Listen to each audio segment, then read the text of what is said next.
namang bagong problema to, Anton? Ate, wala na akong malapitan eh. Hindi ko alam kung saan ako pupunta. Kakatapos lang atakehin ni Mama. Hindi niya to pwede malaman.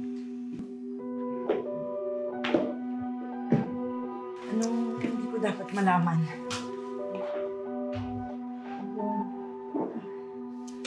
Anong nangyari? Bakit ka nandito, ha? Kasi ang asawa mo. Anong nangyari? Kaaway ba kayo ng asawa mo? Ma, si Millie na-kidnap. Ano? Diyos ko. Ma, huwag ka ma-stress. Nakakasama yan sa'yo, Ma. Ito naman kasi asawa mo, Anton eh. Wala na mabuting ginawa. Kakaatake lang ni Mama. May bago namang problema ang dala. Ma, pasensya na ako.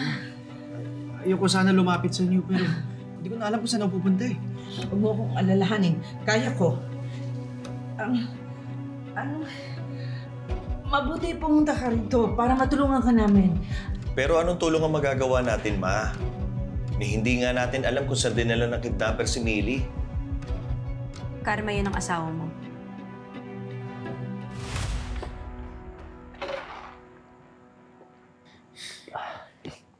Tawagan mo yung asawa mo. Siguraduhin mo lang na asawa yung tatawagan mo.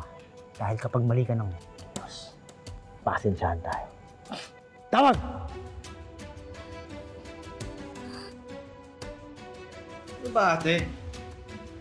Wala ka na ba talaga concern para sa ibang tao? Ano ba ginawa sa'yo ni Millie, ha? Huwag mo ako tataasan ng boses, Anton, ha? Kota na ako sa pagsasakripisyo para sa'yo. Ano? Nakakapagod ka na. Tama na, please. Tama na. Huwag na kayo mag-away.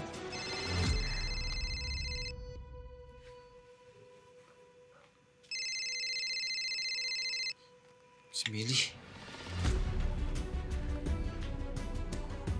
Gusto mo ba kong makita yung asawa mo? Nasaan siya? Number 8, Leopoldo Street, sa kanto ng Villamayor. Gusto kong makausap si Millie. Hello, Anton? Millie?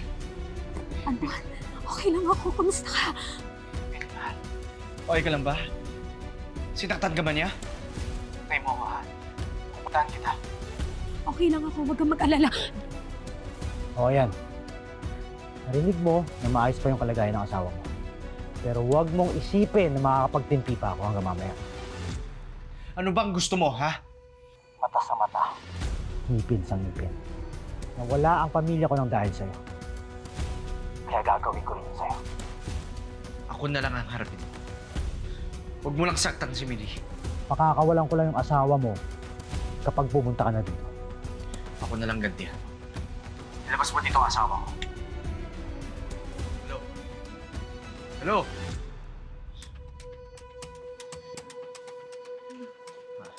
Kailangan ko na umalis.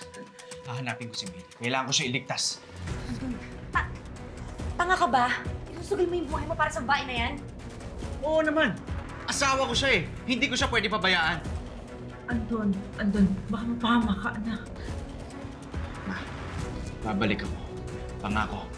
Babalik ako at kasama ko si Millie.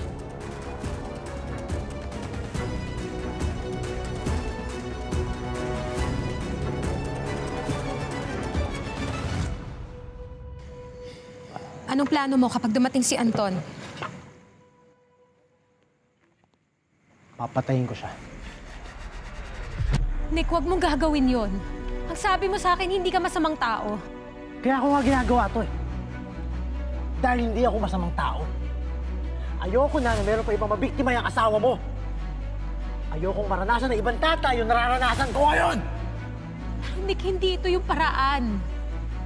Huwag mo nang dagdagan pa ang problema mo. Pakawalan mo na ako dito. Tapusin na natin to. Hindi matatapos to hanggat nabubuhay ang asawa mo.